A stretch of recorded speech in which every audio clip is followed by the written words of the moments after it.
Hello friends, അപ്പോൾ ഞാൻ അങ്ങനെ പതിയെ അപ്ഡേറ്റിലിട്ട് തുടങ്ങാൻ പോവുകയാണ്. മാക്സിമം സപ്പോർട്ട് തരണേ.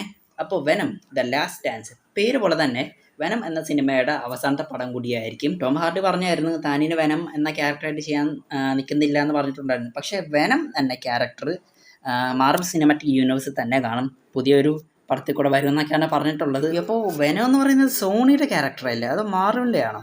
എന്തായാലും മാർവൽ സിനിമാറ്റിക് യൂണിവേഴ്സിലേക്ക് എന്നുള്ള കയറും. നമ്മുടെ സ്പൈഡർമാൻ്റെ ഒഫീഷ്യൽ വില്ലനാണ് വെനം.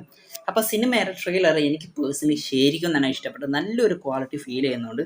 മറ്റൊന്ന്, മാർവലി ഇപ്പം നല്ല തന്നെ ഡൗൺ ആയിക്കൊണ്ടിരിക്കുകയാണ്. ഇതിലെങ്കിലും പിടിച്ച് കയറിയേ മതി. ഇതിൽ കയറിയാൽ കുഴപ്പമില്ല, നമ്മുടെ ഡെഡ്പൂൾ വരുന്നുണ്ട് പുറകെ.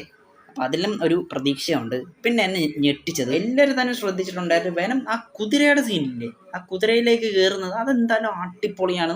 നമുക്ക് എല്ലാവർക്കും വെനം വേറെ ഒരാളെ ദേഹത്തേക്ക് കയറി അത് മാറുന്നത് നമുക്ക് എല്ലാവർക്കും അറിയാം. പക്ഷേ ഇതൊരു ഒന്നൊന്നര ട്രാൻസ്ഫോർമേഷൻ ആയി പോയി. ഇതെന്തുകൊണ്ട് ഒന്നാം ഭാഗത്തിലും രണ്ടാം ഭാഗത്തിലും നമ്മളെ കാണിച്ചില്ല? അതാണ് എൻ്റെ ചോദ്യം.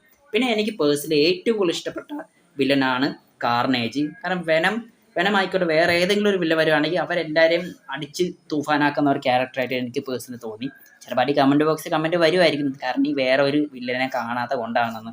പക്ഷേ ഇതെൻ്റെ പേഴ്സണൽ അഭിപ്രായമാണ്. ഓക്കെ, ഞാൻ ആദ്യം പറഞ്ഞ പോലെ തന്നെ ഈ വെനം സിനിമയുടെ അവസാനത്തെ ഭാഗം മാത്രമായിരിക്കും. വെനം എന്ന ക്യാരക്ടർ നമ്മുടെ മാർവൽ സിനിമാറ്റിക് യൂണിവേഴ്സിലേക്ക് അവർ എന്തായാലും വീണ്ടും കൊണ്ടുവരും, വേറെ സിനിമകളിലേക്ക് കൂടി.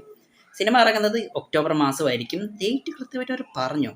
പിന്നെ നമ്മുടെ ഒരു ഷോപ്പിലോ ലേഡി ഇല്ല, കണ്ണാടിക്ക് വെച്ച പുള്ളിക്കാരും മൂന്നാം ഭാഗത്തിൽ കാണിക്കുന്നുണ്ടോ, എന്തായാലും അടിപൊളിയാണ്.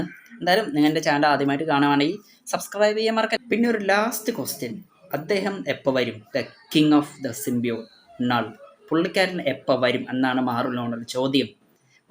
എൻ്റെ മോനെ ഒരു ഒന്നൊന്നര ഐറ്റം തന്നെ ആയിരിക്കും.